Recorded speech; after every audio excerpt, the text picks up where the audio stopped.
carry out their malicious brand of espionage. Not for a second did she doubt the depths to which they would go in order to establish everybody's business, or, more particularly, the contempt in which they held her. With a roar of engine, Romily gaily waved to the three women, and, still eating the peach, drove out of the cobbled market square ringed with a topsy-turvy assortment of shops and cottages, some with thatched roofs, others with slate, all of them as neat as new pins. As she slowed her speed to turn onto the main street, she spotted Miss Gant and Miss Treadmill trudging up the road. Following a few feet behind, and as if mimicking their slightly waddling gait, was a pair of white geese, each with the green and yellow ribbon around its neck. They were as well behaved as any faithful hound trailing after its owner, and were a familiar sight in the village. Nobody batted an eyelid, apart from strangers.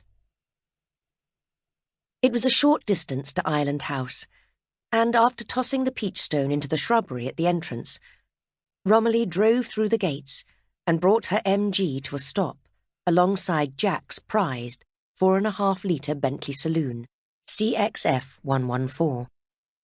They had been planning to drive it down to the French Riviera next month, but now, with all the talk of war becoming a grim reality, the holiday was unlikely to happen. She had spent the last 2 weeks touring Europe, carrying out a series of speaking engagements about her latest book, and everything she had seen and heard, particularly in Vienna and Berlin, told her that Nazi Germany was intent on spreading its vile roots, and by any means. War was going to happen.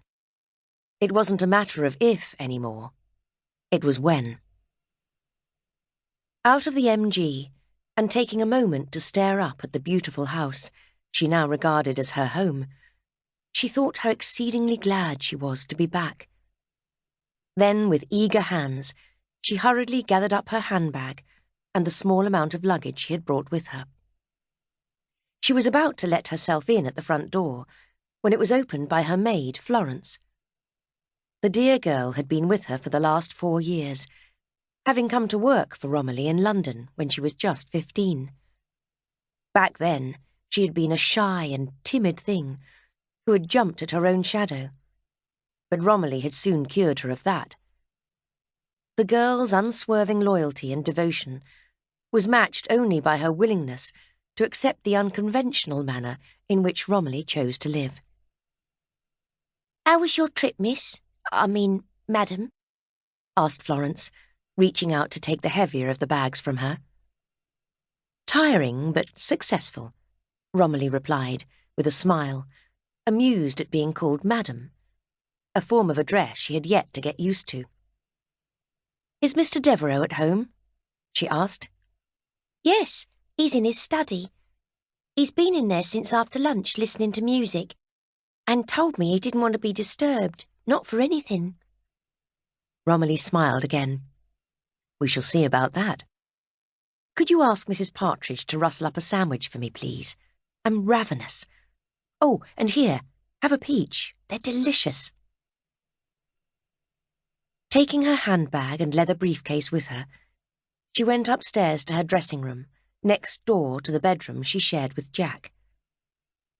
Older than Romily by 27 years, Jack Devereux was the first man she had truly loved, and the first man who had allowed her to be the woman she wanted to be. Most men, in her experience, had wanted to tame her and effectively turn her into something she wasn't, their social inferior.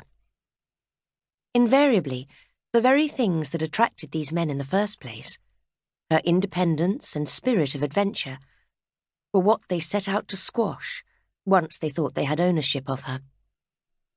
Jack hadn't been like that. Perhaps that was because he was so much older and didn't feel threatened by her success as a writer, or the strength of her character. They had met earlier in the spring at Brooklands, although she had already known of him through her love of racing. Her passion for cars had come about as a result of being invited to watch her best friend's brother compete in a race. Both Rom